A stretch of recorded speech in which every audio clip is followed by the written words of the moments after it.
उत्तराखंड में यूसीसी लागू होते ही यानी 27 जनवरी से ही बहुत सारे बदलाव हो चुके हैं। कई नियम कानून अब बदल चुके हैं।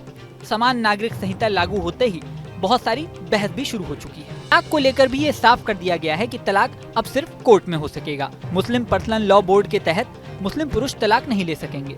लेकिन इसी के साथ अब महिलाओं के लिए भी एक बाउंडेशन हो गई है। महिलाएं अब खुला नहीं ले सकेंगी। हो सकता है आप सोच रहे हो कि ये खुला क्या है, तो चलिए आपको बता दें।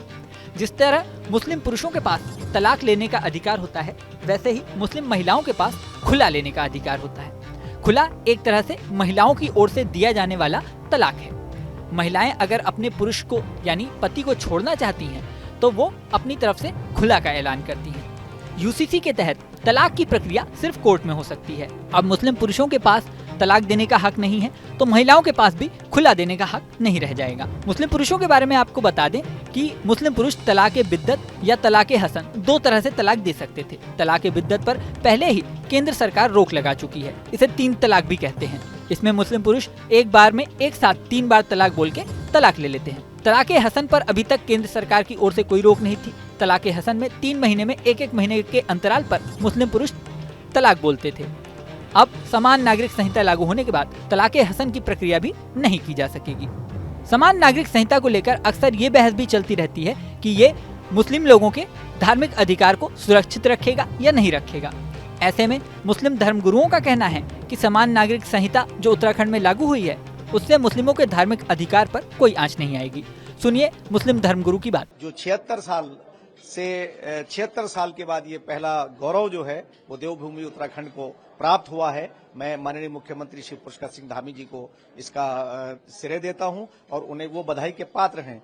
और देवतुल्य जनता हमारी देवभूमि की वो इसका अनुसरण करेंगी और इससे फायदा होगा उन्हें। मैं ये कहना चाहता हूं कि यूसीसी किसी भी धर्म के खिलाफ नहीं है और इस्लाम के भी नहीं है।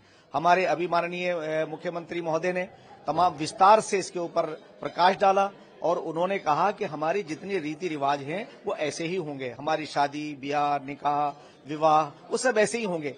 अंकुश लगेगा उन पर जो कुप्रथाएं थी, तो कुप्रथाएं रुकेंगी। महिलाओं को सम्मान मिलेगा, बेटियों को विरासत में हिस्सा मिलेगा और अनर्गल जो घर खराब होते थे तलाक करके, वो हमारी मुस्लिम महिलाओं को भी इसका लाभ होगा। तो मैं इसलिए कहना चाहता हूं तमाम देशवासियों से कि इसका अनुसरण करना चाहिए। तमाम सरकारों को कि जो देवभूमि एक मुकुट कहलाता है अपने देश का, उसने आज पहल की है। तो आदरणीय मुख्यमंत्री एक बार फिर हमारे बधाई के पात्र हैं। हम उनका आभार व्यक्त करते हैं।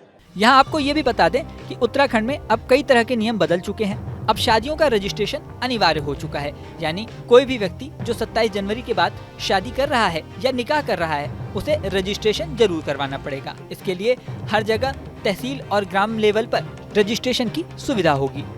अब मुस्लिम लड़कियों के लिए भी शादी की उम्र समान होगी।